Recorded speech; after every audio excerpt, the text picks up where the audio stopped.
mudo. Então tá bom. Quem não pôs no mudo ainda, por favor. Tá bom?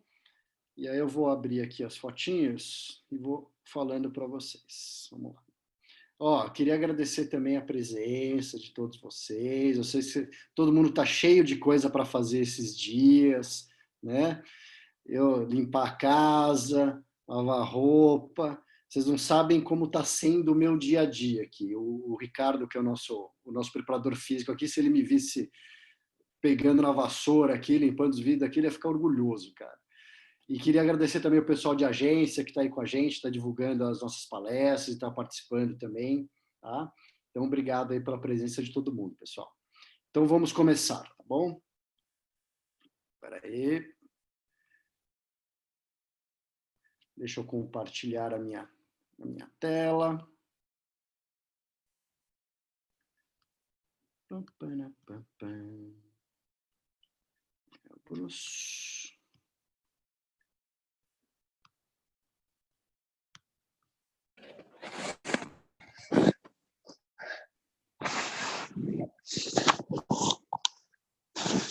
Vamos lá, pessoal. Vamos falar um pouquinho hoje sobre o Monte Elbrus. Né? O Elbrus ele está localizado na Rússia, ele é a montanha mais alta da Europa, com 5.642 metros. Tá? Vocês têm uma ideia? Pessoal, tem alguém ainda com o microfone aberto? Se puder só fechar, eu agradeço, por favor. Então, aqui tem um mapinha para mostrar para vocês onde está o Elbrus e o que a gente faz para chegar lá. Então, a gente vai até Moscou, né? E Moscou vai ser o nosso ponto de partida para essa viagem. E de lá, de Moscou, a gente pega um voo de mais ou menos 2 horas que vai até Terskol.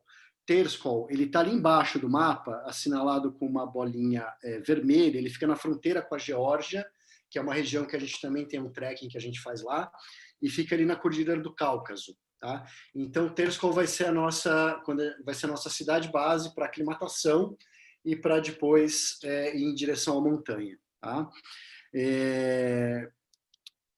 Para chegar ali na Rússia, geralmente o que a gente tem de melhor é fazer alguma escala na Europa. Aqui eu coloquei só 2 exemplos. Você pode fazer escala em Londres, Madrid, mas também eu já fui por Frankfurt, dá para Amsterdã também.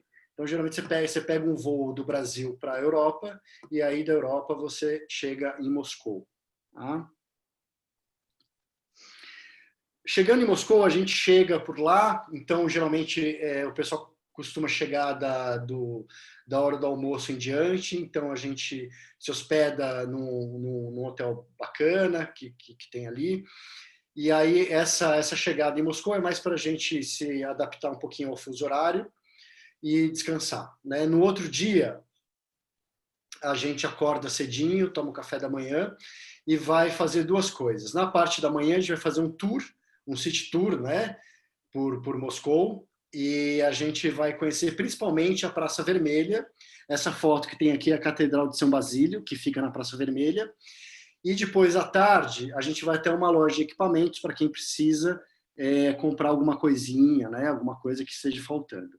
Então, aqui tem umas fotinhos de Moscou. Essa aqui, como eu disse, é a Catedral de São Basílio.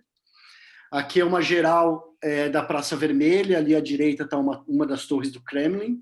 E ali no fundo, a Catedral de São Basílio. Tá? Então, a gente gasta uma manhã, né, aqui nessa praça, dando uma volta.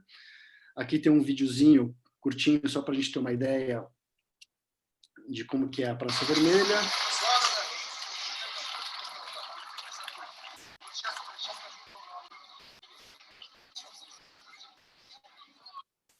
Tá? Essa é uma das torres do Kremlin. Moscou é uma cidade muito bacana, né, de se conhecer, e como a gente fica lá só um dia, assim, eu sempre, sendo possível, aconselho para as pessoas deixar pelo menos mais 1 ou 2 dias em Moscou, porque você tem ali o Teatro Bolshoi, que é bacana de assistir, às vezes está passando balé, às vezes ópera, que é legal de conhecer. Você tem várias praças, monumentos, o metrô de Moscou é uma coisa ímpar também, né? A maioria das estações são altamente decoradas. Então, Moscou é uma cidade que vale a pena deixar um tempo a mais, ou chegar antes, ou depois que a gente voltar da montanha, ficar mais um pouquinho por lá, que é bem bacana. Aqui é uma foto que você tem ali as torres do Kremlin ali no fundo, à direita aqui é o rio Moskva, né? E aqui é uma avenida de Moscou. E um outro lugar que a gente não está na viagem, uma das praças, assim, Moscou é uma coisa que, assim, eles têm um inverno muito rigoroso, né? E o calor mesmo, ele vai ali ter uns 3 meses, mais ou menos, de tempo bom.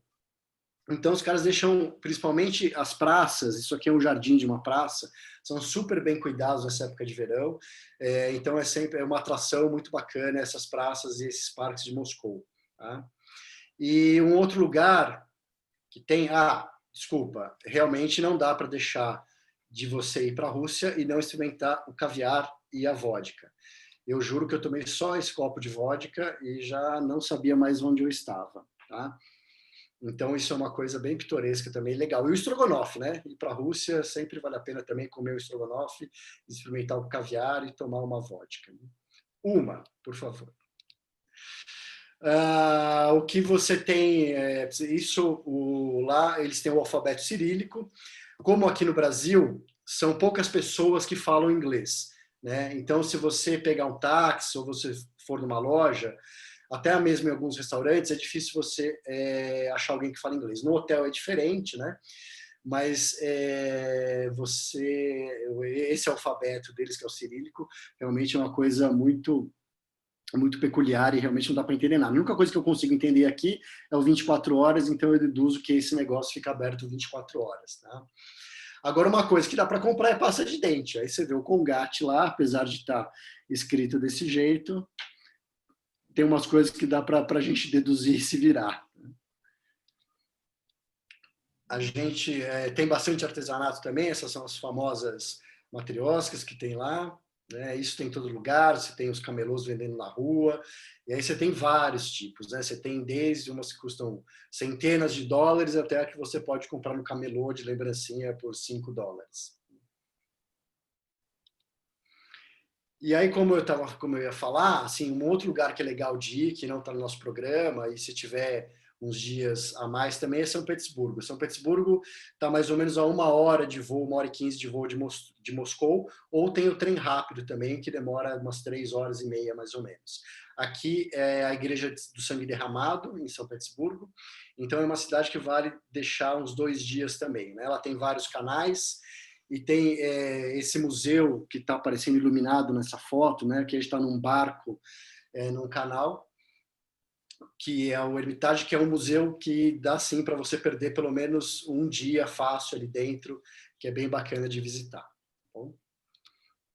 Então, depois desse tour por Moscou, que a gente passa, como eu disse, numa parte, tem uma tarde para ir numa loja de equipamentos. Os preços dos equipamentos ali na Rússia, eles são mais ou menos como a Europa, né? Eles são um pouco mais caros que os Estados Unidos e se assemelham ali aos preços da Europa. Essa loja que a gente vai é uma loja grande, tem bastante variedade e dá para comprar algumas coisas lá também, tá bom? Bom, a gente sai no outro dia pela manhã, pega esse voo, mais ou menos 2 horas, 2 horas e meia de voo, até Mineralivod, que é uma cidade que a gente vai chegar, e de lá vai ter uma van esperando a gente, e a gente vai fazer um transfer de 4 horas até Terskol, que é a cidade que a gente vai usar de base para a nossa aclimatação. Né? Chegando em Terskol, a gente vai se hospedar nesse lodge, né, nessa pousadinha. Essa pousada, ela tem vários quartos nessa estrutura, né? São os quartos bem confortáveis, todos de madeira, é um lugar bem aconchegante, banheiro privativo, suítes, né? Então é um lugar bacana, são quartos grandes, lugar bacana de ficar, e ele fica dentro de um bosque, ali em Terskol, tá? Então, toda vez a gente sai para fazer uma caminhada e volta, né, nesse período de aclimatação, volta para Terskol. Aqui tem um gráfico de aclimatação. Então, o melhor de uma aclimatação é sempre você, que possível, é sempre você dormir mais baixo, fazer uma caminhada até uma altitude mais alta e depois voltar para dormir baixo de novo. No outro dia você vai um pouco mais alto e volta para dormir baixo de novo, né? Então, aqui Terçol está a 2.150 metros, então a gente chega lá, arruma as coisas, descansa, janta e vai dormir. No outro dia a gente já vai sair para o nosso primeiro dia de aclimatação, onde a gente vai, que é essa primeira bolinha, a gente vai até 3.100, volta para dormir em Terçol a 2.150, janta, toma um banho gostoso, tudo mais. No outro dia, ainda em Terçol, a gente sai para uma outra caminhada, que a gente vai ao redor de 3.600, 3.700 metros, e nessa caminhada a gente já vai até o abrigo de montanha, onde a gente vai dormir depois que a gente tiver se mudado para a montanha. Tá? Então a gente vai ali, conhece, toma ali alguma coisinha, um chocolate quente, e depois volta a dormir em Terçol a 2.150 metros. Tá? E aí, depois desses 2 dias de aclimatação que a gente se muda de vez para a montanha, então a gente vai fazer a caminhada de aclimatação depois a 4.100, vai chegar a 4.700 e ali você tem o cume a 5.642. Todos esses dias você podem ver aqui 3.700 metros, que a altitude é onde está o abrigo. Tá? Então, todos os dias, depois que a gente se mudou para a montanha, a gente vai dormir nesse abrigo a 3.700 metros. Tá bom? Aqui agora, então, eu vou começar a mostrar umas fotinhos das caminhadas de aclimatação. Aqui essa vila que eu estou dizendo, ela é uma vila de esqui no inverno, e durante o verão as pessoas usam como base para fazer essa aclimatação para subir o Elbrus. Tá? É um lugar bem simpático, você tem alguns cafés, né? É um lugarzinho bem, bem bacaninha. Não tem o mesmo charme das vilas dos Alpes, por exemplo, como Chamonix, aquela badalação, aquela coisa toda. É uma vila bem menor, e também o padrão russo de arquitetura não é o dos melhores, pelo que a gente costuma ver quando a gente vai para lá. Tá? Mas mesmo assim é um lugar bem simpático, e você tem essa vista toda das montanhas nevadas em volta, e aí você já está na Cordilheira do Cáucaso. Tá? O que está fazendo? Aí, então aqui a gente sai para começar a fazer nossas caminhadas de aclimatação. Essas caminhadas a gente sai só com uma mochila pequena, né? A gente toma o café da manhã naquela pousada e aí a gente leva um lanche de trilha. Então nessa mochila a gente vai levar água, a gente vai levar esse lanche de trilha e dependendo como tiver o clima a gente vai levar uma luva, um gorro, né? A anorak que a gente sempre leva. Então isso toda noite a gente sempre vai conversar, né, sobre o dia seguinte, sobre como vai ser o dia seguinte, o quanto a gente vai subir, o quanto a gente vai caminhar, como vai ser o terreno e também o que a gente vai levar nas nossas mochilas nesses dias. Então, inclusive na montanha, a gente sempre vai ter uma mochila de ataque, a gente nunca vai estar com a mochila pesando mais do que 10, 12 quilos. Tá? O que a gente tem um pouco mais é o que quando a gente vai para o cume, que a gente leva um casaco de pena, coisa assim. Tá? Então, aqui é mais ou menos o jeitão dessas camisas de aclimatação. Como eu disse, nesse primeiro dia a gente vai até 3.100, já começa a ter uma vista legal das montanhas. E a gente tem também a primeira vista do Elbrus, que é essa montanha que está ali no fundo. A gente tem 2 cumes no Elbrus. Um que vocês estão vendo à direita, que é o cume, ele é 20 metros mais baixo que o cume principal. E aqui, como ele está na frente, nessa foto, apesar de estar com uma nuvenzinha no cume da esquerda, dá a impressão que o cume da direita é mais alto, mas o cume mais alto é aquele da esquerda. Então, é legal essas caminhadas também, que a gente já começa a ver a montanha e, enfim, a empolgação começa a crescer cada vez mais. Né? Que é uma fotinha da galera num dos topos que a gente chega nessas caminhadas de aclimatação. E aqui mais uma fotinha. Aqui toda essa região, ela faz fronteira com a Geórgia já está atrás dessas montanhas. Como eu disse no começo, é um lugar que a gente tem um trekking bem bacana lá também para fazer. Aqui uma outra vista, o cume principal do Elbrus, da esquerda, da direita, ele está escondido atrás das nuvens. Tira para a mãe e lava a panela, tá? Deixa eu ver quem está aberto. Potinho lá. Deixa eu ver se eu desativo o som. Galaxy Tab S2. Galaxy Tab S2, boa noite. Desculpa, é só para desativar o som, só para não ficar junto, por favor? Vamos lá. Então, vamos seguir aqui. E aquilo que eu falei, sempre que a gente volta dessas câmeras de aclimatação, a gente volta para nossa pousada e aí aí a gente vai jantar e realmente os jantares que tem são bem bacanas, dá para repor bem as energias, tá? Isso é uma fotinho dos jantares que a gente tem. Espero que ninguém esteja com fome aí, porque já estou de olho aqui nesse... Afe Maria. Durante essas caminhadas de aclimatação, no primeiro dia, quando a gente volta, eu passo nos quartos para revisar os equipamentos de cada um, tá? Então, eu vou verificar o que tem ali, né? O que está faltando, o que a gente precisa. E aí depois, a gente tem a opção de alugar, né? Em Terçol tem algumas lojas menores, até para comprar alguma coisinha que está faltando, mas coisas pequenas. E aí você também tem a opção de alugar os equipamentos. Por exemplo, o Elbrus é uma montanha que a gente vai precisar de bota dupla, crampon, cadeirinha, mosquetão, algumas coisas assim. E às vezes você vai estar indo pela primeira vez numa montanha assim, você não tem interesse em ficar gastando 300, 400 dólares numa bota dupla. Então você tem a opção de alugar, né? No nosso site a gente tem o preço desses equipamentos, mas você vai gastar mais ou menos ali em torno de 300 dólares para alugar os equipamentos como capacete, bota dupla, crampon, piolé, né? Que é o ICX, a cadeirinha, o mosquetão, então para alugar para esses dias na montanha. Então a gente vai nessa loja para alugar algumas coisas que para quem estiver precisando. Aí é uma fotinho com os crampons e as botas duplas, tá? Então a gente tem uma tarde para fazer isso também.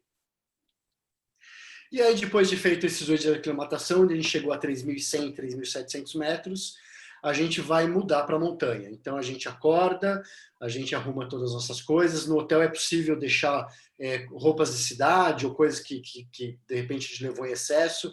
A gente pode deixar na pousada quando a gente vai para a montanha e depois na volta a gente pega isso.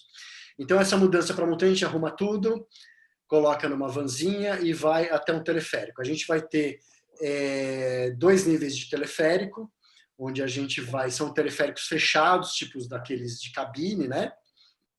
Então, aí uma fotinho lá no fundo, tá Terçol, dá para vocês terem uma ideia mais ou menos do tamanho da vila, né? Tá? Então, a gente muda para a montanha nesses teleféricos, eles são fechados, ali uma foto no fundo, o Elbrus com os seus 2 cumes. Achou um potinho para botar? E a gente faz essa mudança, tá? Chegando lá, a gente vai se instalar no abrigo de montanha, onde você tem beliches, você tem 8 beliches em cada quarto, a gente vai ficar 4 pessoas. Isso faz com que a gente tenha mais espaço, a gente pode usar um beliche pode usar uma das camas para dormir e no outro de cima para colocar as coisas. Esses beliches têm calefação, tá? Mas mesmo assim a gente pede para levar saco de dormir porque eles não têm roupa de cama. Então a gente chega, se acomoda, almoça, né? Aqui dá para ter uma ideia mais ou menos de como os quartos desses abrigos também. E aqui um banheiro, né? A gente tem os banheiros, eles são fora dos quartos, né? Então esse é um dos banheiros. Eles estavam fazendo um banheiro novo esse último ano que eu fui, de madeira, mas geralmente é um banheiro que ele é um buraco no chão e ali você usa. Esse último, ele ficava ali na beira Não, precipício é uma palavra forte, ele ficava numa encosta e era super interessante conhecer no banheiro, que subia um vento ali às vezes que dava uma refrescada boa, cara, de falar. Então, os banheiros que a gente tem, eles são fora e esses dias na montanha não tem banho, tá? Então, lencinho umedecido em todo mundo. Aqui, um jeitão das refeições, né? Isso aqui, como eu disse, a gente chega nesse abrigo, a gente almoça, come alguma coisa e a gente já vai fazer um trekking de aclimatação, onde a gente vai chegar a 4.100 metros, tá? Então, a gente vai chegar a 4.100 e aí volta de novo para dormir a 3.700, tá? Isso é o primeiro dia já que a gente está na montanha. Nesse dia, a gente já vai estar usando bota dupla, e aí, dependendo como tiver a condição da neve, a gente já vai estar usando crampon ou não, tá bom? Aqui dá para ver toda a rota de subida do Elbrus, né? Então, esse pontilhado vermelho é a nossa rota de subida. 4.100 é o primeiro dia de aclimatação que a gente faz depois que a gente está na montanha, volta a dormir a 3.700. No outro dia, é um dia mais longo e mais íngreme, onde a gente vai chegar a 4.700 metros, que é também onde Galaxy ABS2... Deixa eu ver se eu consigo desativar o som aqui, que aí eu preciso sair do compartilhamento de tela. Deixa eu ver aqui o negócio só. Não vai dar, mas tudo bem.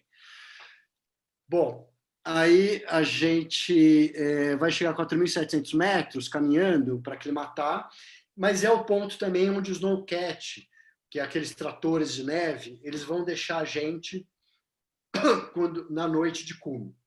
Tá? Então, na noite de cume, tem esse trator de neve que ele, durante a madrugada ele vai deixar a gente 4.700 metros e dali a gente vai sair caminhando até o cume.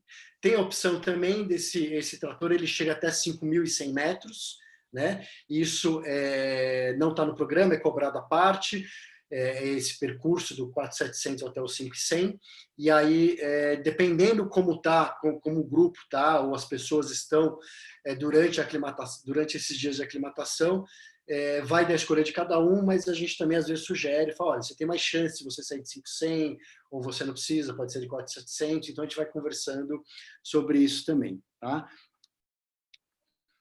Aqui um pouco das montanhas que a gente tem. A vista do Elbrus é muito legal, porque o Elbrus está de frente para toda essa cordilheira. Ele está dentro da cordilheira, mas você tem uma visão desimpedida de várias montanhas do Cáucaso. Tá? Então tem uma vista bem bacana. Aqui um pouquinho sobre aclimatação também. O Elbrus, ele tem para vocês terem uma ideia, a gente está andando na neve, né? A mais de 3.000 metros, e tem ali a segunda, a menina ali, por exemplo, ela está de camiseta. Então, você tem dias que eles podem ser quentes, mesmo na montanha, nesse ambiente. Mas depois tem outras fotinhas, vocês podem ver, vão ver também que eles podem ser extremamente frios. Né? Aqui, no mesmo dia, isso já mudou, né? Você viu que baixou uma neblina, e aí quando acontece isso, geralmente a temperatura costuma cair bem também. Tá? Aqui um pouco mais da vista que a gente tem durante esses dias de aclimatação. E quando a gente vai para a montanha também, né? E aqui uma vista mais de perto que a gente dá para ver o Elbrus, o cume do lado esquerdo e o do lado direito. Não lembro se vocês lembram naquela foto que tinha marcado a trilha, a nossa trilha, ela vem pela encosta um pouco da montanha do lado direito, desse cume do lado direito, depois a gente faz uma travessia, né, para o lado esquerdo, e a gente vai chegar no colo entre as duas montanhas. O colo é essa parte que você tem entre as duas montanhas, essa baixada. E ali desse colo, aí a gente faz uma outra travessia e começa em direção ao cume. Tá? Um pouquinho mais da vista, que é maravilhosa.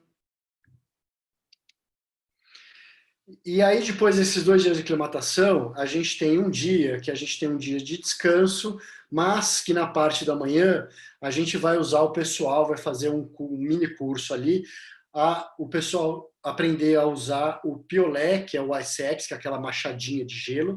Aquilo é muito importante porque é aquilo que vai parar uma queda caso ela aconteça, né? Então a gente vai usar vai ensinar o pessoal a usar isso, vai dar mais uma repassada, que a gente já fala isso antes, mas vai dar uma repassada de como usar o crampon, de como caminhar sobre a neve, né? E de como lidar os equipamentos, a cadeirinha, o mosquetão, as fitas de alto seguro, porque dependendo o ano, tem ano que às vezes a gente até anda encordado, mas você tem algumas partes do Elbrus, perto do cume, mais ou menos 1 e meia antes, 1 hora mais ou menos, que a gente tem algumas cordas fixas. E essa corda fixa é onde a gente vai passar o nosso alto seguro e o mosquetão. Isso tudo a gente vai ensinar para vocês nesse dia que a gente tem livre, tá? Então aqui tem umas fotinhos ensinando o pessoal a como, se caso aconteça uma queda na neve, de como parar essa queda de forma eficiente, tá? E aí a gente vai fazendo isso e vai instruindo, né?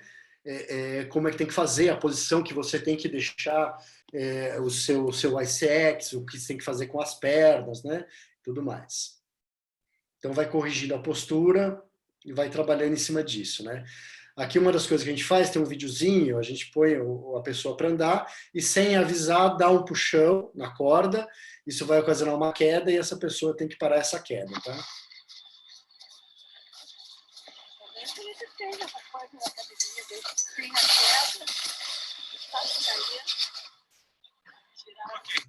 Isso é uma coisa importante de estar bem, de saber bem, de estar bem treinado, porque a hora que se você tiver uma queda, dependendo como tiver a condição da neve, se ela estiver muito dura, tiver quase gelo, você tem que parar essa queda logo nos primeiros segundos, tá? Aqui é o que eu falei para vocês, aquele trator de neve, o Snowcat, é nesse bichão aí que a gente vai subir, né, na madrugada, para ele vai levar a gente do abrigo até 4.700 metros. Então a gente acorda esse dia, depois que a gente fez a aclimatação, fez esse treinamento, tem a tarde toda para descansar, e aí no outro dia a gente vai acordar por volta da meia-noite, vai tomar um café da manhã, e aí a gente vai se equipar para sair a 1h da manhã, para montar naquele trator de neve. Ele demora mais ou menos 1 hora, 45 minutos, 1 hora, até deixar no ponto que a gente vai começar, tá? Chegando nesse ponto, a gente vai dar mais uma verificada no equipamento de todo mundo, ver se está tudo em ordem. O pessoal já vai estar todo equipado. Vocês podem ver nessa foto, está de headlamp, está de goggle. Essa foto é do ano passado, estava ventando o ano passado. E aí está ali de mitten, casaco de pena, piolé, tá? Então a gente dá mais uma repassada em todos os equipamentos e aí a gente vai começar. Depois que o Snowcat deixa, a gente costuma demorar mais ou menos 6 horas, de 4.700 até o cume. São 950 metros de desnível para chegar lá até os 5.642 metros. Aqui uma foto do pessoal subindo, com o dia amanhecendo.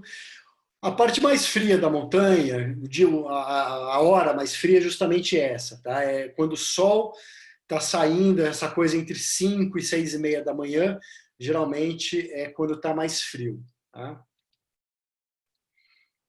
Uma fotinha do pessoal subindo. A temperatura no Elbrus, vou mostrar um videozinho aqui para vocês, depois eu vou falar mais, tá? Então, durante a subida, tá?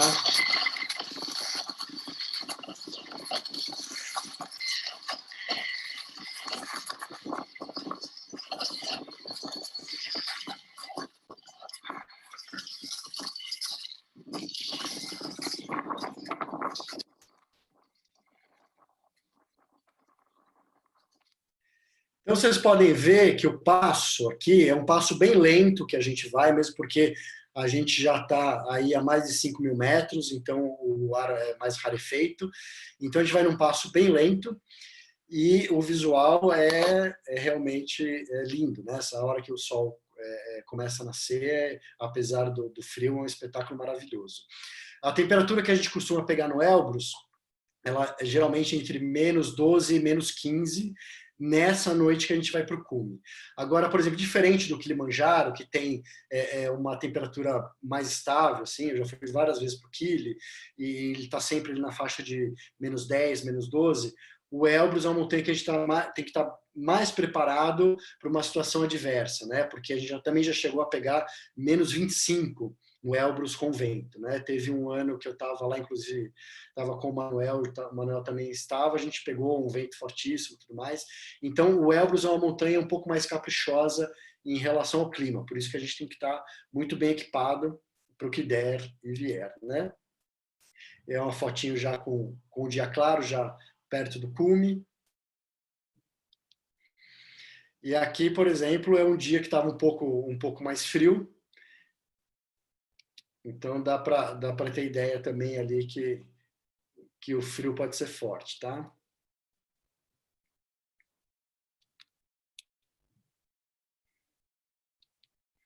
Bom, aqui é no cume, né? E tem essa marcação ali no cume. Então, a vista bem bacana lá de cima. Esse aqui é o grupo do ano passado que estava com a gente. Todo mundo chegou lá em cima. E aqui tem um videozinho também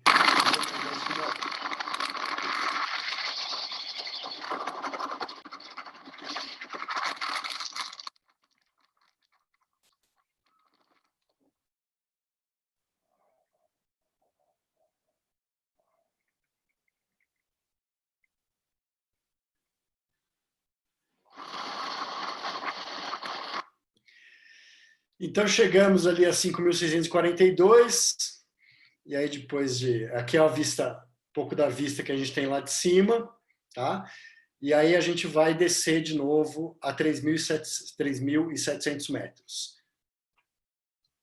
Voltando para o nosso abrigo. Quando a gente volta para o abrigo, a gente chega lá, a gente descansa, janta, desmaia, né? Porque a gente acordou à meia-noite, e no outro dia a gente já pega o teleférico, né? Aquele teleférico, de volta para Terskol, e dali a van já está esperando a gente passa no hotel para pegar as coisas, e de lá a gente já vai para uma cidadezinha que chama Pietergast, né? Aí a gente já está numa altitude bem mais baixa, por volta de 400, 500 metros mais ou menos, e ali a gente se hospeda num hotel bacana também, toma um banho, e aí sai para comemorar essa nossa viagem, né?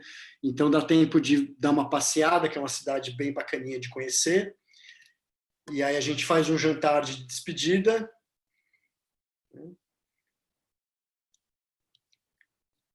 para comemorar a nossa viagem, e aí a gente dorme, no outro dia a gente tem mais ou menos 1 hora de transfer até Mineralivod, para pegar o voo para Moscou, e aí de Moscou, no dia seguinte, a gente já encerra e volta para o Brasil. Tá? E aqui depois do terceiro ou quarto copo de vodka, as pessoas ficam desse jeito, não é fácil segurar, não. Já teve, eu sei que é até feio contar isso, mas já teve restaurante que a gente quase foi expulso já, pelo amor de Deus. Não é fácil segurar esses homens, não. Tá bom? Deixa eu...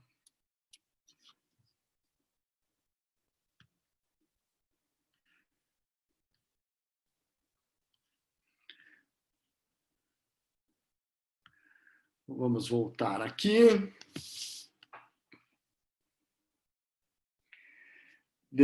Vamos ver aqui. Deixa eu achar aqui. Eu sempre tenho essa...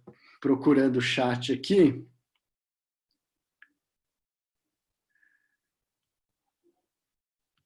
Cadê ele aqui?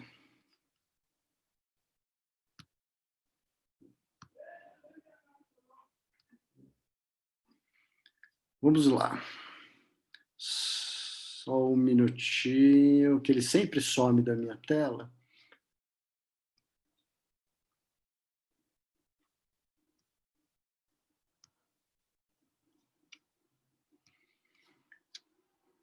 Aqui, achei. Está aqui. Vamos lá. Grande boa noite. Turismo. Olha, olá, Daniel da Argentina. Quem eu vi agora? O seu áudio está muito ruim. Espero que não esteja que não tenha ficado ruim para todos. Está travada. Acho que mudando, está normal, não estou ouvindo nada, está mudo. O que eu sei, o que eu faço. Alguém estava sem áudio, aí dizendo para ligar que estava normal, para ligar o som do PC. Vamos lá. Rafael Araújo.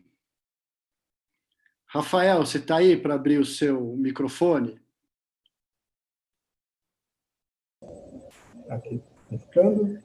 Fala, Rafael, tudo bem? Como é que você está? Tudo bem. Ótimo.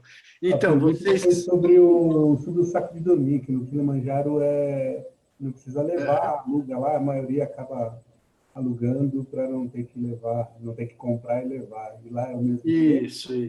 Tá, legal. Não, lá também dá para alugar o saco de dormir lá também, né? Lá não precisa ser para -20.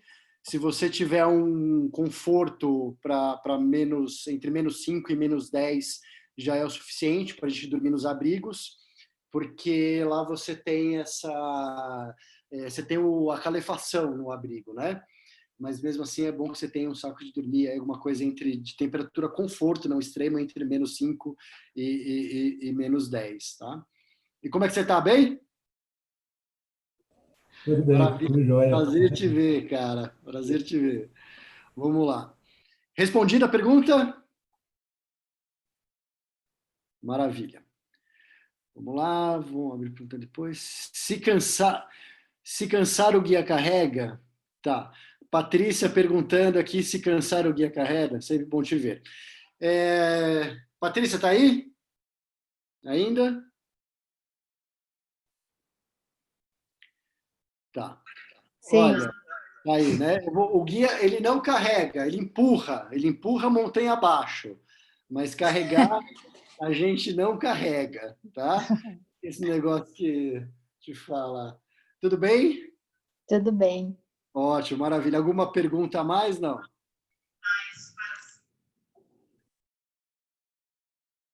Tá, vamos lá. Lindas propostas, para mim não teve problemas, para mim o áudio está ok. Aqui né, sobre o áudio. Vamos lá. Faixa etária. Maria Alice, tá por aí?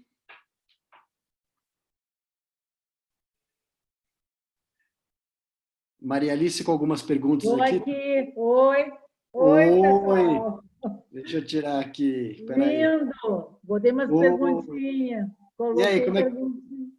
Tudo bem contigo? Tudo. Ótimo. Vamos lá.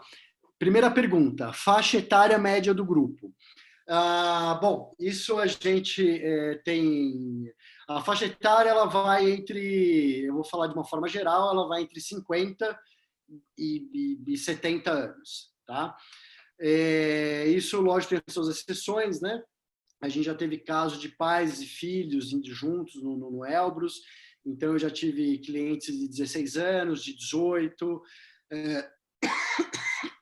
Desculpa, deixa eu tomar uma água aqui que eu já estou falando bastante. Mas ela vai mais ou menos entre 50, 65, no máximo 70. Tá? É claro que aí vai muito do preparo físico que a pessoa tem, o quanto ela está acostumada a fazer trilha, né? O quanto ela está acostumada a fazer esse tipo de atividade. Mas mais ou menos é por aí. Tá? A segunda, tipo de preparo físico. Olha, o Elbrus é uma montanha, como a gente tem que lidar, às vezes, com mudança climática e como a gente tem que andar com bota dupla, crampon, é uma montanha que ela vai te exigir, na minha opinião, é claro que isso não é a regra, por exemplo, eu não sei, eu vou pegar como base o Kilimanjaro, né? Então, para mim, o Elbrus, apesar de você ficar menos tempo na montanha, menos dias do que no Kilimanjaro, esse dia de cume, principalmente, ele te exige um pouco mais fisicamente. Né? Então, assim, o que eu costumo... Bom, é que a gente está sempre viajando, fazendo coisas, mas a gente vai ter, inclusive, uma palestra sobre isso no final de maio, justamente voltada para o tipo de preparação física para a montanha com o Ricardo Lima, que está por aqui também. Né? Mas o que eu sempre recomendo é a parte aeróbica, né?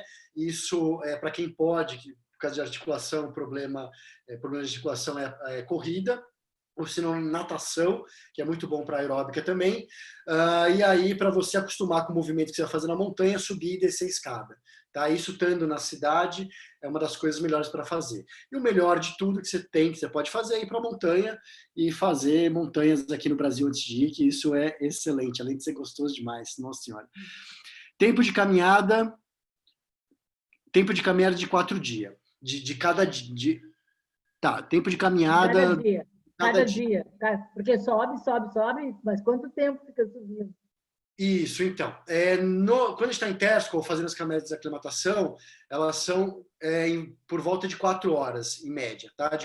No segundo dia, um pouco mais longo, entre ir e voltar, dá umas 5 horas e meia. Tá?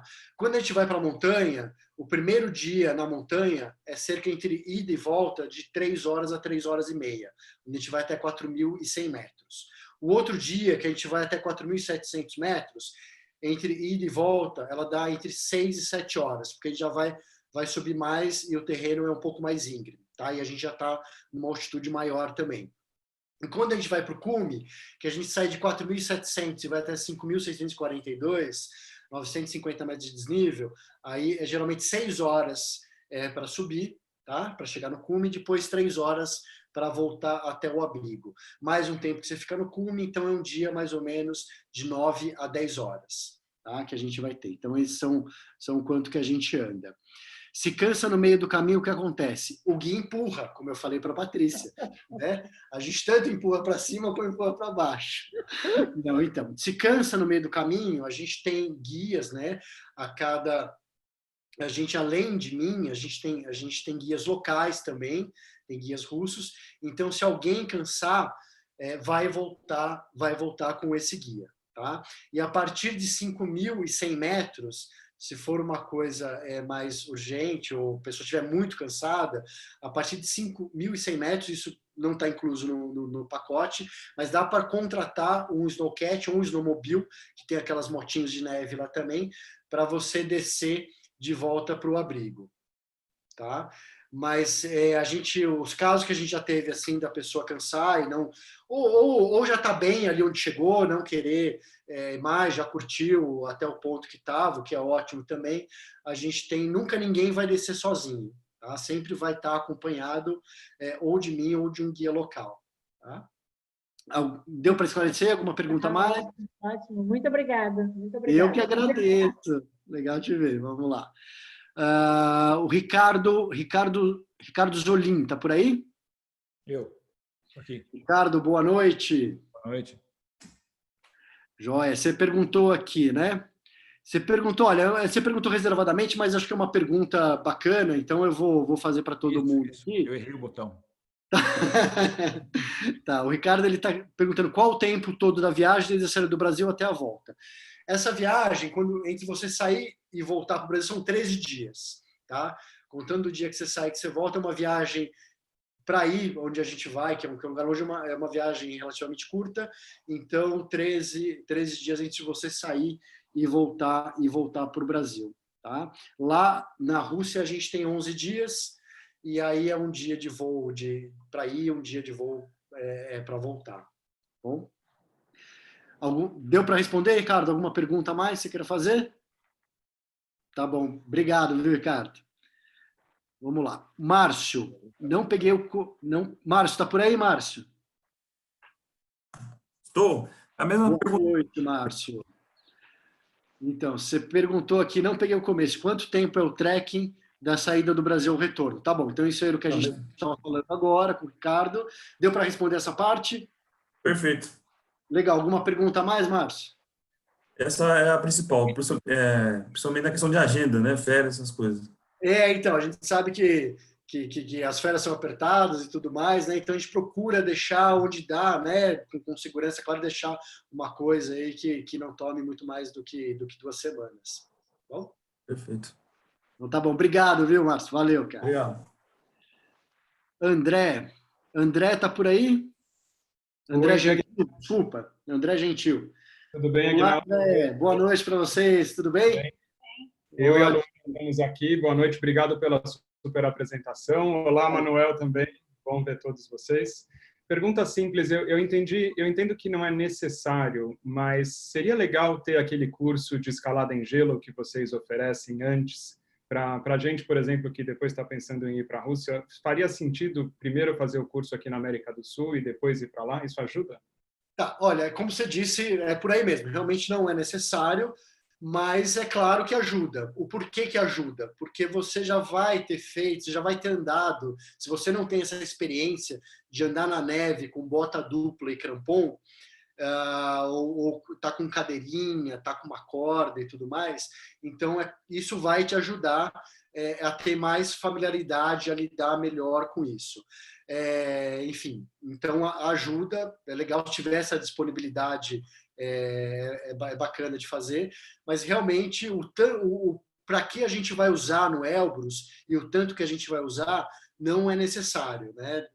Com um meio-dia que a gente pega lidando com isso e no dia anterior que a gente passa, nos 2 dias anteriores que a gente passa andando com bota dupla e com o próprio crampon, isso também já vai te trazer alguma coisa para você lidar com esses equipamentos.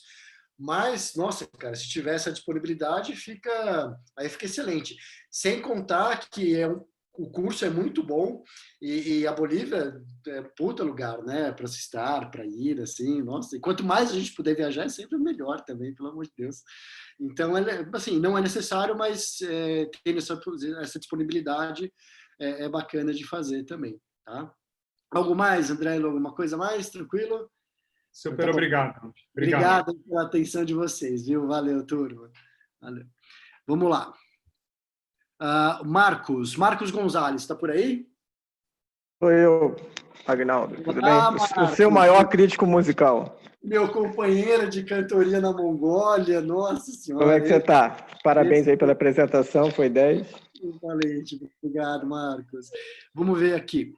Vi o pessoal utilizando os bastões já na caminhada para o cume. Existe um trecho específico para usar o piolé?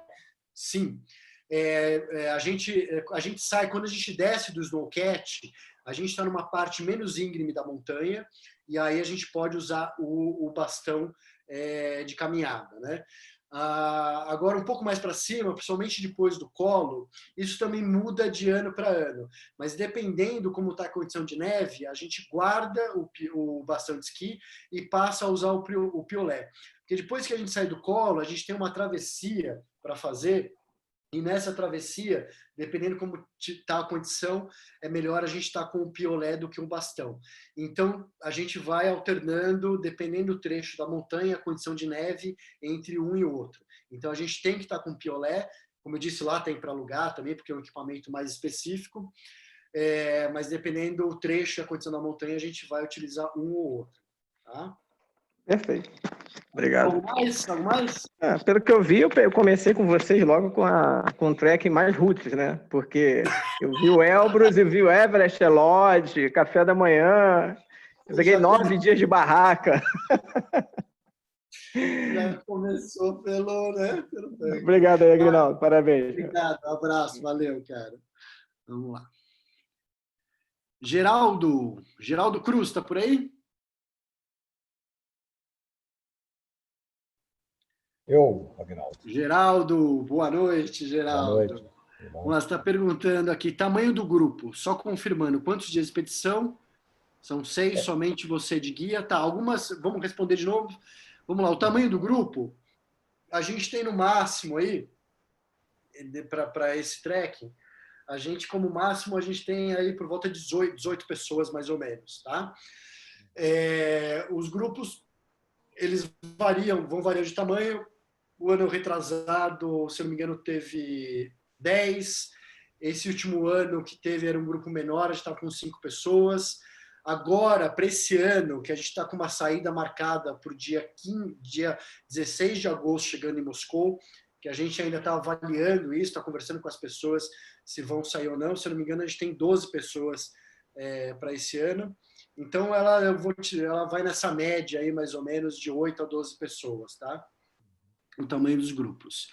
Os dias de expedição, a gente sair e voltar para o Brasil, são 13. Agora, lá na montanha mesmo, tirando a parte de Moscou, tirando essa parte, você tem a chegada em Terskol e mais 2 dias de aclimatação, são 3.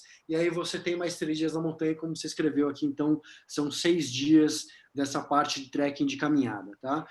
Você também perguntou somente você de guia. Não, a gente vai ter, independente do tamanho do grupo, a gente vai ter pelo menos mais um guia local, um guia russo, e aí dependendo do tamanho do grupo, né, a gente costuma ter uma relação de um guia para cada 4 clientes, então dependendo do tamanho do grupo, a gente vai tendo mais guias locais, tá? Então isso varia, mas sempre vou ter se tiver 2 pessoas no grupo, sempre vou ter eu e mais um guia local, pelo menos na parte lá da montanha de cume, tá? Agora, se tiver um grupo maior, a cada 4 pessoas a gente tem um guia também trabalhando com a gente também, tá bom? Alguma coisa a mais? Deu para responder? Não, ainda bem que tem mais, senão você teria que empurrar 12, né? Nossa! Empurrar 12 é um problema. Nem briga, não tem essa força toda não, pelo amor de Deus. Não, beleza, respondido. Valeu. Tá bom. Obrigado, um abraço, boa noite, cara. Valeu. Tá bom. Vamos lá. A Bia está por aí? Viu uma pergunta aqui da Bia, está por aí ainda, Bia?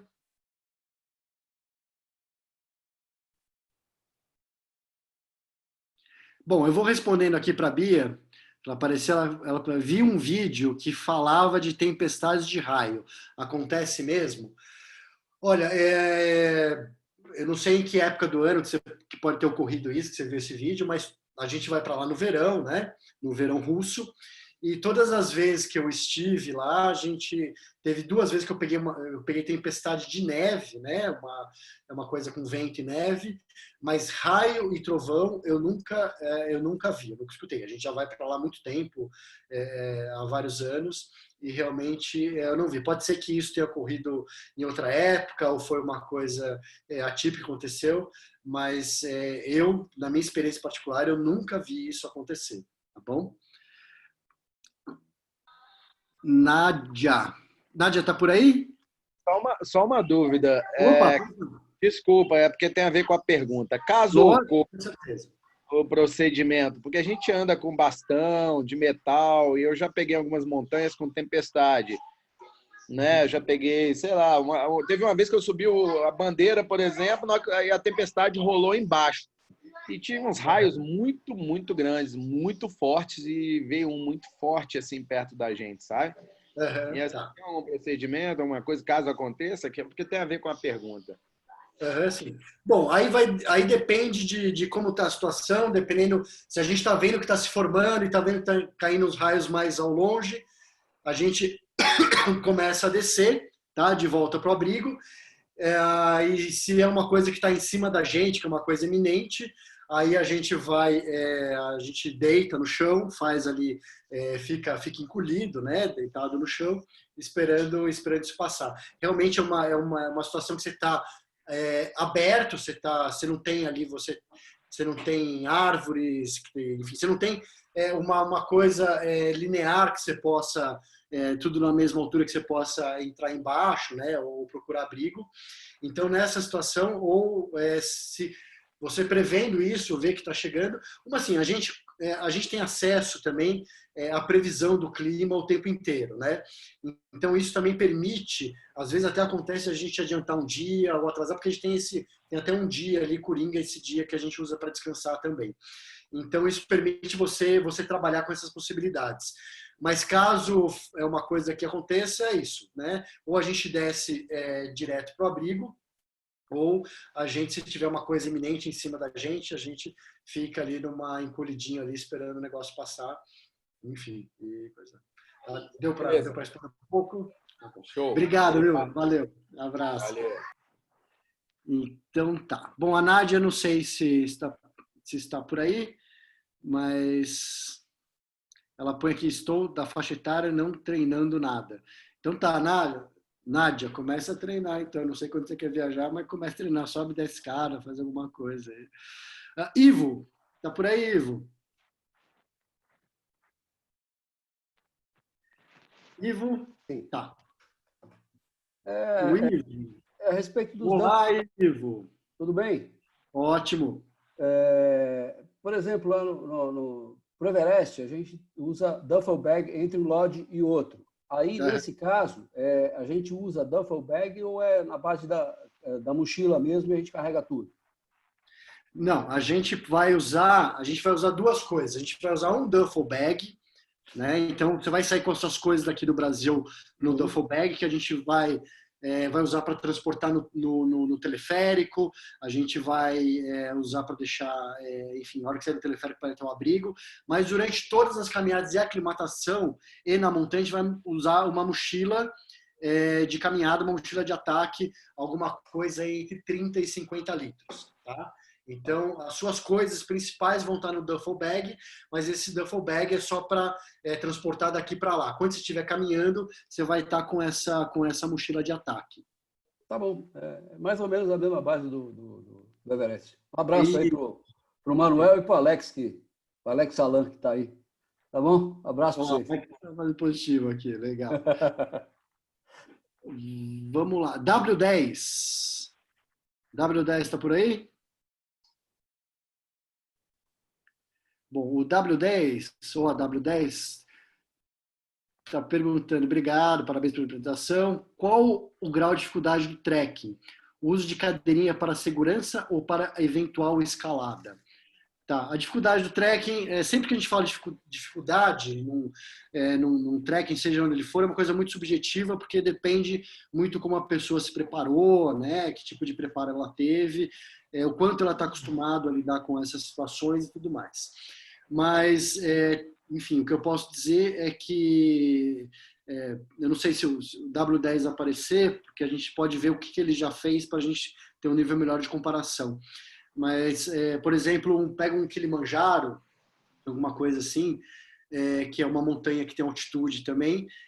Na minha opinião, ele é um pouco mais difícil que o Kilimanjaro, justamente porque no Kili você está andando só em terreno rochoso, você não está andando sobre neve, não tem que lidar com bota dupla, crampon, esse tipo de coisa assim, né? Tá? Mas eu nem lembro o que está no nosso site, mas de 0 a 10, por exemplo, eu diria que o Elbrus, nas viagens que a gente faz, é uma montanha de grau 6, mais ou menos, alguma coisa assim, tá? E aí ele pergunta o uso da cadeirinha para segurança ou para eventual escalada. Só para segurança, no Elbrus não tem nenhuma parte que você escala, né? Que você precisa usar aquele artifício de usar o seu ICX para escalar, ou as partes frontais do crampon. Então, realmente, a cadeirinha a gente só utiliza para segurança. Tá? Daniel Petroni, muchas gracias a usted também. Eliane pergunta, vocês como sempre profissionais, obrigado e parabéns, muito obrigado. Elizabeth está por aí? Tá, né? Elizabeth está dizendo aqui que eles já fizeram, que ele recomenda bastante curso de jejum na Bolívia com o Sérgio e a Yolanda, e subiu aí na Potosí, a Colher dos Andes tem um visual maravilhoso, é verdade, realmente é demais. O May está por aí, o May? Estou aqui. Boa noite. May. Oi, May, tudo bem? Tudo bem. Joia. Vamos lá, você está perguntando aqui, por sua experiência em alta montanha, em qual sequência você faria os 7 picos? Onde o Elbrus se colocaria em termos de dificuldade? As expedições são sempre em agosto? Então, vamos lá. Legal você ter tocado nisso, May, porque assim, o Elbrus, uma coisa que eu não falei, que eu esqueci de falar, o Elbrus ele faz parte das 7 montanhas mais altas do mundo, né? Então, o Elbrus ele se encaixa nessa categoria como a montanha mais alta da Europa. Então, a May está perguntando aqui, qual sequência faria? Com certeza eu faria primeiro o Kilimanjaro. O Kilimanjaro também faz parte dos 7 cumes. Ele é a montanha mais alta do continente africano. Então, dentro dos 7 cumes, as 2 viagens que a gente tem para eles é o Kilimanjaro e o Elbrus. Então, eu faria primeiro o Kilimanjaro para depois fazer o Elbrus dentro desses 7, tá, May? E aqui também, onde o Elbrus tem dificuldades, as expedições são sempre em agosto. Não, elas não são sempre em agosto. O ano passado, por exemplo, ela foi em julho, né? Então, assim, você tem uma época ideal para ir para lá, que são as melhores épocas, que elas são março, abril, que elas são maio, junho, julho, agosto e até a primeira quinzena de setembro. Tá? Então, dentro desses meses, que são os melhores meses do verão russo, também são os melhores meses para a gente estar no Elbrus, né?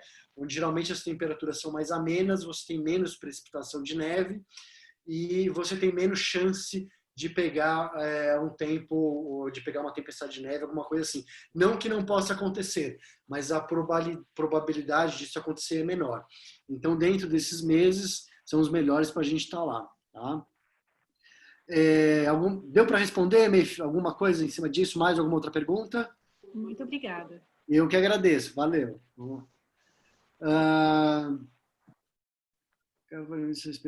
Tá, beleza. Herbert Terra. Estou aqui. Então tá bom. Que pergunta que você tem para nós aí? Você até já respondeu.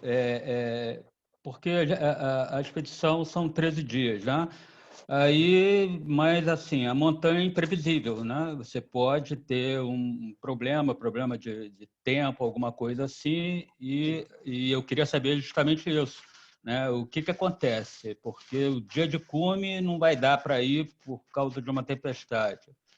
Aí volta para o abrigo, para 3.700, ou melhor, nem sai de lá, fica lá, isso. Então, a gente vai lá, a gente tem a possibilidade de estar sempre acompanhando a previsão do clima, né, de como é que vai estar. E hoje essas previsões, elas para 4, 5 dias, elas são bem precisas, né? Então, no Elbrus, a gente tem um dia que a gente deixa de coringa, que aí, dependendo como tiver a previsão, a gente pode usar esse dia para ir para o cume, tá? Adiantar um dia, alguma coisa assim. Então, a gente só tem um dia para trabalhar com isso e aí, de repente, mexer em algumas outras coisas, ver o que se pode fazer. O ano passado aconteceu isso, né? No dia que estava previsto para o cume, a gente estava com previsão de ventos de 50 km por hora, com precipitação de neve. Então, a gente adiantou um dia. Foi um dia que a temperatura ela chegou a menos 18, e o vento estava a 30 km por hora. Sim, foi um dia duro, mas melhor do que estava previsto para o nosso dia de cume. Então, a gente tem essa possibilidade de trabalhar como um dia. Então, assim, ou a gente sai um dia antes, né? Ou, enfim, ou já aconteceu uma vez, né? Eu já tenho 7, 8 expedições para o Elbrus e, infelizmente, dentro dessas 8 expedições, aconteceu uma vez de a gente não conseguir fazer o cume e aí ter que voltar por causa do mau tempo, tá? Legal. Obrigado. Obrigado, Herbert. Valeu, cara. Vamos lá. João Paulo. João Paulo tá por aí? Uhum. Tá aqui, ó, comigo. Opa, boa noite. Vamos lá. É aquela pergunta? Tem mais alguma outra? Quantos metros tem essa montanha? Ô, João, essa montanha ela tem 5.642 metros. É a montanha mais alta de todo o continente da Europa. Então, você pegar todos aqueles países ali que tem na Europa, tudo, ela é a montanha mais alta de todo o continente ali. Tá? Ela tem 5.642. Aí, pra você ter uma ideia, a montanha mais alta do mundo, que é o Monte Everest, ele tem 8.848 metros. Tá bom? Mas dentro do continente da Europa, ele é o mais alto. Deu para responder, João? Eu posso ir? Quantos anos você tem? 10. Ó, vamos esperar, mas você vai fazendo trekking aí, por aí. Eu tenho 7 anos. Você tem 7? Ah, cara, então vamos esperar mais uns 7, pode ser? Pode. Mas com essa idade já dá para você fazer um monte de coisa por aqui. Já dá para você fazer um monte de coisa com seu pai, com dá para fazer um monte de coisa, dá para se divertir muito. Tá bom? Mas eu sou maior do que o meu pai. Falou, obrigado. Tá certo. Então tá bom. Então, João, obrigado, viu? Abraço para você. Vai treinando aí, cara. Vamos lá. Alex Salam, tá por aí? Isso, tô aqui. Olá, Alex. Você perguntou aqui para mim, como é a situação de água uma vez que estamos na montanha? Precisamos purificar ou é a base de garrafas que compramos? Tá. Quando a gente está fazendo a aclimatação em Terscal, a gente pode pegar água do hotel que eles fornecem, ou se não, comprar água mineral também. As duas são boas, tá? Quando a gente está na montanha, essa água ela é fornecida pelo pessoal da cozinha, porque nesse abrigo de montanha são vários quartos, você tem uma sala refeitório, então você tem mais de uma expedição, né? A gente não vai estar só a nossa expedição nesse abrigo, né? Então você vai ter expedição de outros países, você vai ter um pessoal ali. E tem uma cozinha central que funciona para servir alimentação, café da manhã, jantar para essa turma toda. Então, eles fornecem água também. Quando a gente vai sair para o cume ou para a caminhada de aclimatação, a gente pega essa água dessa cozinha que eles usam do degelo, eles fervem e dá para a galera. Mas eu sempre recomendo, na montanha, fazer um backup e purificar essa água, né? Ou com pastilha de cloro, ou se não com aquelas canetas ou de raio V. Então, quando a gente está na montanha, é sempre legal dar essa purificada também. Pra você ter uma ideia, nesse abrigo que a gente fica, você tem também cerveja e Coca-Cola para vender também, tá? E vodka. Perfeito. Tá? Obrigado. Eu que agradeço. Cara. Vamos lá. Eu estou falando em vodka aqui, o patrão está assistindo aqui, o seu Manuel, daqui a pouco eu vou tomar um pito no final do negócio. Mas, bom, deixa para lá. Vamos lá. Alex Alan, Dani Benevides. Dani Benevides, está por aí? Tô por aqui. Olá, Dani está perguntando, tem alguma outra língua que o russo fale, tipo espanhol, italiano, nessas localidades? Então, não tem. Tanto onde a gente vai em Moscou, como em Terskol, que a gente vai mais para o interior, ali a outra língua que quem fala e quando fala é o inglês, mas é uma situação, como eu disse, que se assemelha muito ao Brasil, né? Aqui, por exemplo, você vai num shopping, comprar alguma coisa, é difícil você ter alguém que fala inglês. Então, você vai encontrar isso mais em alguns restaurantes em Moscou que são mais populares, em termos de populares, no sentido de receber turistas, e nos hotéis, tá? Os guias principais que a gente pega ali para trabalhar com a gente, eles falam inglês também, né? Mas, no geral, você pode imaginar uma situação meio como o Brasil, você vai pegar um táxi, às vezes é difícil, o cara que fala inglês e tudo mais, né? Mas, tirando inglês, não tem nenhuma outra língua que eles falem além do russo, né? E o russo é legal, assim, eu lembro, só contando um caso, a gente foi pegar um voo interno na Rússia e aí a pessoa esqueceu de dar o cartão de embarque e já passou direto. Aí a guarda que estava ali, a russa, começou a falar e eles falam de um jeito que eu falei para ela, falei brincando com ela, falei, não, deita no chão, não sei o que lá. Mas é que eles têm o jeito de falar, né? Um jeito de falar que parece que é meio áspero, estão sempre brigando assim, tá? Então, tirando inglês, realmente não tem. As perguntas acabaram, alguém quer abrir o microfone, tem mais alguma dúvida? Oi, Aguinaldo, boa noite. Eu fiz várias vezes as perguntas, mas não fui chamada, então. Opa, não apareceu. Tudo bem, Bernadette? Fiz aí, ó, várias vezes, repeti, tudo bem. Bernadette é grande companheira de Mongólia.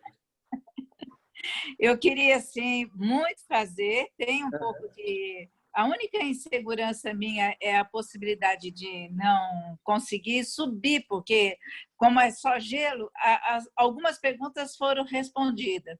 O peso que a gente carrega no ataque é grande? Olha, então, no ataque ele vai ser mais ou menos uns 10 quilos, tá? O porquê? A gente precisa levar a água, né, para um dia longo, né? Então a gente precisa levar mais ou menos uns 2, 3 litros de água, porque é um dia que a gente tem que ir até o cume e voltar. Tem que levar umas comidinhas, né, para a gente ir beliscando durante o caminho. E o equipamento, assim, provavelmente você já vai sair, como tiver o clima, você já vai sair com uma jaqueta de pena e tudo mais. Mas isso na volta, às vezes esquenta, você vai tirar e vai colocar na sua mochila, tá? Então é alguma coisa em torno de 10 quilos que a gente vai levar nesse dia de ataque, tá? Ele, né, a dificuldade é bem maior que fazer o campo base. Não é bem maior, né? Aí também, de novo, é uma coisa subjetiva.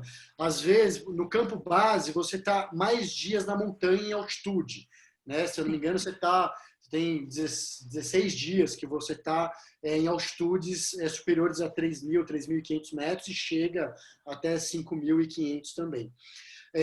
Mas você está mais dias exposto na altitude. No Elbrus, você tem somente, em altitude, você tem 6 dias que você vai estar acima de 3.000 metros, né? E mesmo assim, quando você está em Terskol, você está dormindo a 2.500 metros. Então, assim, entre as duas, eu acho que o campo base é até mais cansativo nesse sentido, porque você tem mais dias que você está ali na altitude e tudo mais, tá? Mas, de novo, isso é uma coisa que pode ser subjetiva nesse sentido, depende de como você está preparado fisicamente, às vezes você pegou tempo ruim numa viagem, não pegou na outra, porque quando o clima, quando você tem vento principalmente, o seu desgaste físico é muito maior, né? É muito maior, você tem certeza. Para responder isso, por exemplo, eu acho que o campo base até tem uma dificuldade maior do que o Elbrus, por isso que eu falei. Com relação àquele martelinho, os grampones, eu tive a experiência no Vila Rica. Uhum.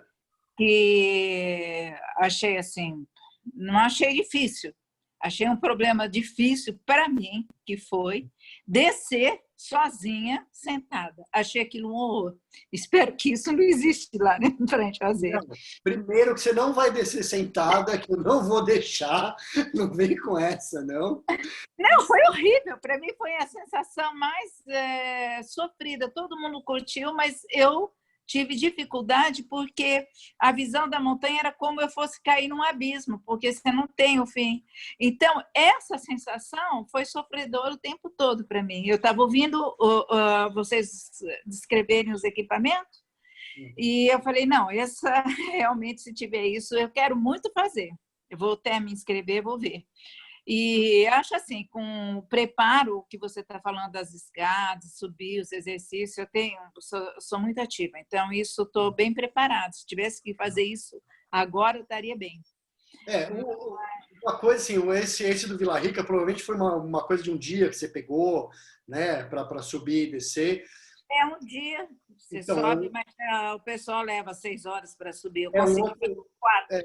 É um outro esquema, mas assim, a gente, o piolé, o ICX, aí, esse machadinho aí, né, que a gente usa, você usa, o principal dele é para te dar segurança no caso de uma queda, alguma coisa assim, que a gente ensina a utilizar, e aí depois para te dar apoio também. Mas no Elbrus até tem essa possibilidade, às vezes as pessoas querem, porque tem uma parte quase chegando no abrigo que você pode sentar e escorregar pela neve, né? Mas isso depende muito como está a condição de gelo, de neve, mas fica tranquila que você não vai precisar descer sozinha, escorregando na neve, não, pode deixar. Que bom. Que bom. Olha, parabéns, adorei estar com vocês. Essa live está sendo maravilhosa. Quero parabenizar porque me inspirou agora para ir para esse Elbrus. Que legal, que bacana. Fico bem contente. Tá, joia. Obrigada, hein? Um abraço. Um abraço homologado. Tchau. E aí, galera, alguém mais quer perguntar algo? Olha, eu estou vendo aqui, só tem 5 pessoas dormindo. Fiquei contente agora, cara. O patrão quer te perguntar aí, ó. Afe Maria, pelo amor de Deus. Pessoal, obrigado pela presença Não. de vocês. É verdade, eu quero comentar, está escrito ali. Fala, Manuel. Desculpa, eu estou abrindo o microfone. Tem a Andréia também. A Andréia quer fazer uma pergunta. Tá bom. Então, Manuel Morgado, ele gostaria de comentar sobre a aclimatação. Manuel, você está aí? Estou aqui. Opa, muito bem, por favor.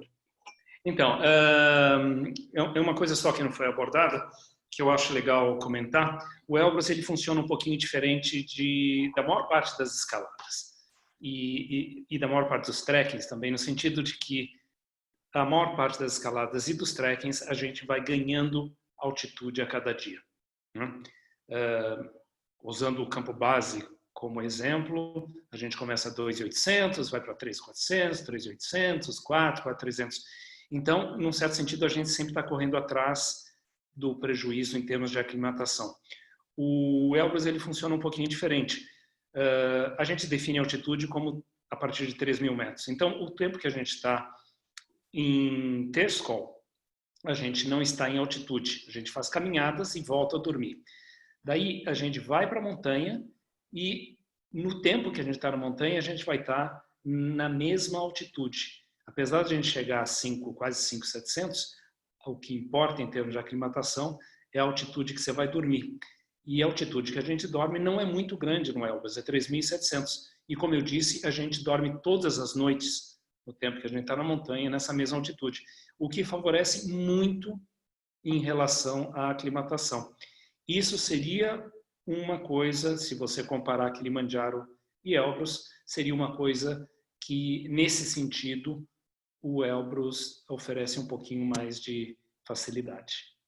Tá? Era isso. Beleza. Andréia Guedes. Oi, vocês conseguem me ouvir? Oi, sim, Andréia. Boa noite. Boa noite.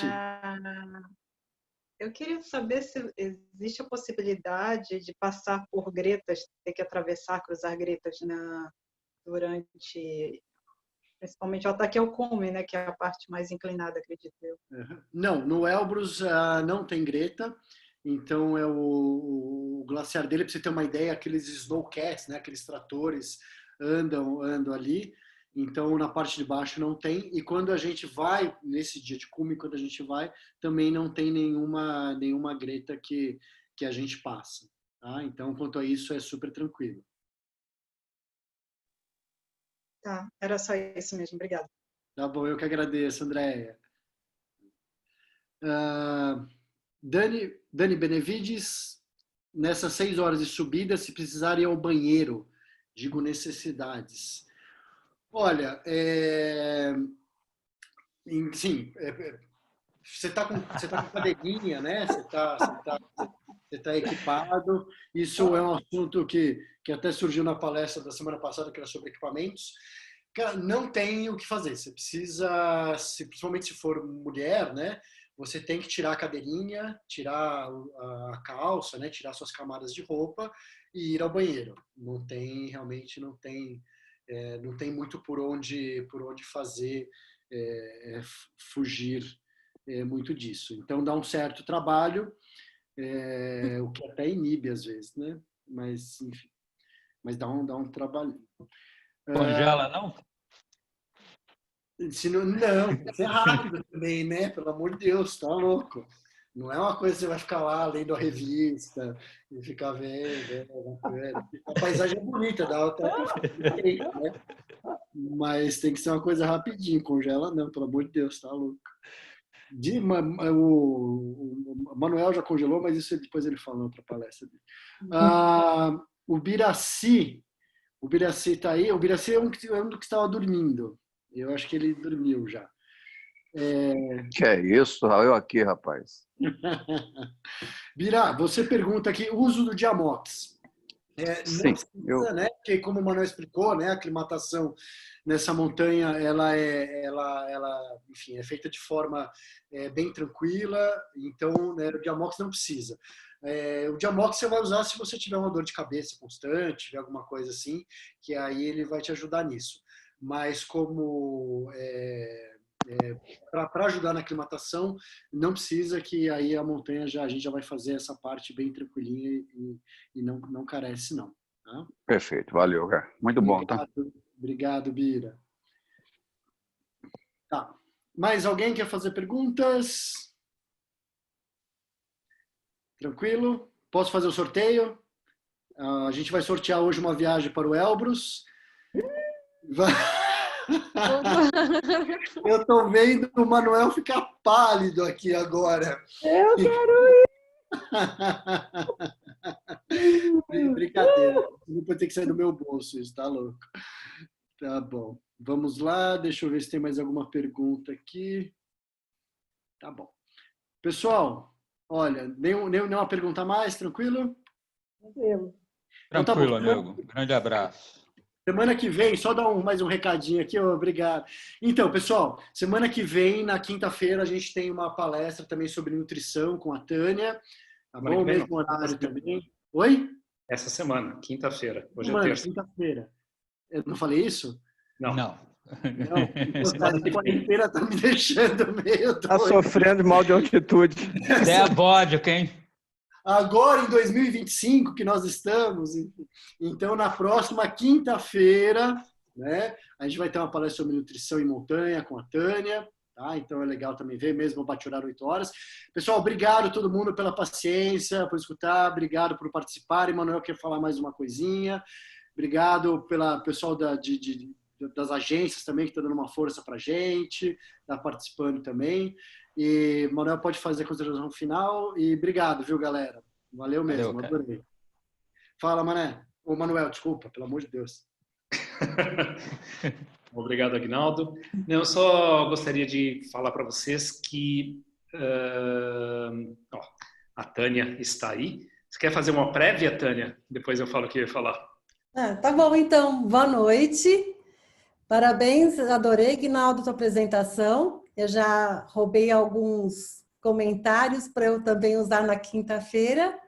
E se vocês tiverem interesse em entender um pouquinho sobre nutrição no exercício, que na verdade é o preparo físico, o condicionamento, que estava muita gente querendo saber, e depois também como que a gente pode se alimentar melhor e se hidratar na montanha, inclusive falando um pouco de intestino, porque dessa coisa do banheiro, eu acho que eu tenho algumas dicas para quem quiser ir também.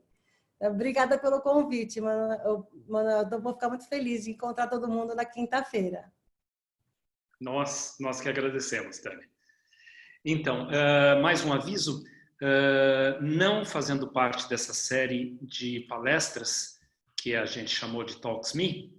O Talks Me, o Me, para quem não sabe, é da Morgado Expedições, né? É a abreviação do nome da empresa. Mas sexta-feira, organizado pela loja de trekking Nepal e pela Osprey, eu vou falar de um assunto um pouquinho diferente, que é a importância de saber desistir na montanha e fazendo um pouquinho de paralelo na vida, porque a gente é bombardeado da coisa do sucesso, mas saber desistir é uma coisa muito importante mesmo. Essa palestra vai estar aberta, não precisa inscrição, a gente vai mandar uma newsletter de qualquer jeito, passando o link da reunião. Então vai ser sexta-feira às 20h e vai ser passada tanto pelo Zoom quanto pelo YouTube.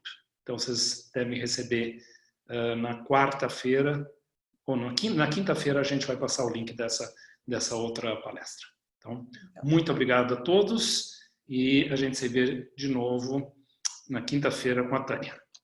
Tchau. Tchau, turma. Valeu. Um abraço aí. Tchau, Manuel. Tchau, obrigado. Valeu, obrigado, hein. Boa noite.